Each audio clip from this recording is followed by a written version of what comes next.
વિસાવદરમાં જન્માષ્ટમીમાં પાર્વ પૂર્વ નિમિત્ત વિશ્વ હિન્દુ પરિષદ દ્વારા ભવ્ય અને વિશાળ યાત્રા નીકળી હતી.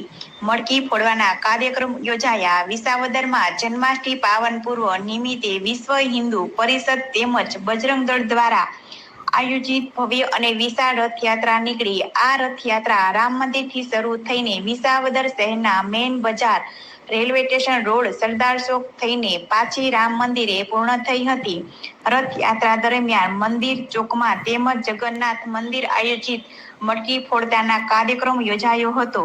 રથયાત્રામાં વિવિધ યુવક મંડળો દ્વારા ધાર્મિક સાંસ્કૃતિક ઝાંખી કરવામાં આકર્ષક પ્લોટ રજૂ કરવામાં આવ્યા હતા.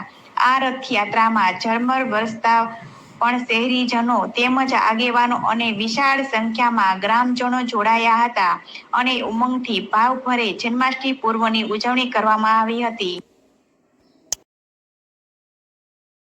રોજ હનુમાનપરા અયોધ્યા ચોક રામજી મંદિરેથી તમામ જ્ઞાતિ જાતિના ભેદભાવ વિના હિન્દુ ધર્મ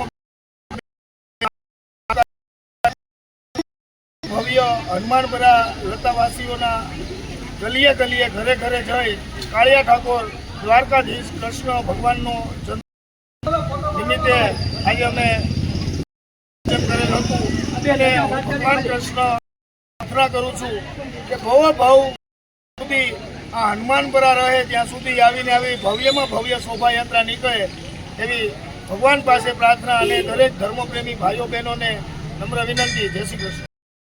વિસાવદર જગન્નાથ મંદિર દ્વારા જન્માષ્ટમી મહોત્સવ નિમિત્તે મટકી ફોડનું આયોજન, જેમાં વિસાવદરની ધર્મપ્રેમી જનતા શોભાયાત્રા નીકળેલ હતી, જેમાં ભવ્યાતિ ભવ્ય પબ્લિક પણ હતી અને ચાલુ વરસાદે પણ આટલું બહોળી સંખ્યામાં પબ્લિકનું જે મટકી ફોડનું આયોજન હતું એમાં ખૂબ આનંદ થયો અને રાત્રે કૃષ્ણ જન્મ મહોત્સવ પણ ઉજવાયો. રાત્રે 12 વાગે ચાલુ વરસાદ હોવા છતાં પબ્લિકનો આટલો બધો આનંદ અને ખુશી ખૂબ આનંદની વાત છે કે વિસાવદરની ધર્મપ્રેમી જનતા આમાં સહભાગી બની.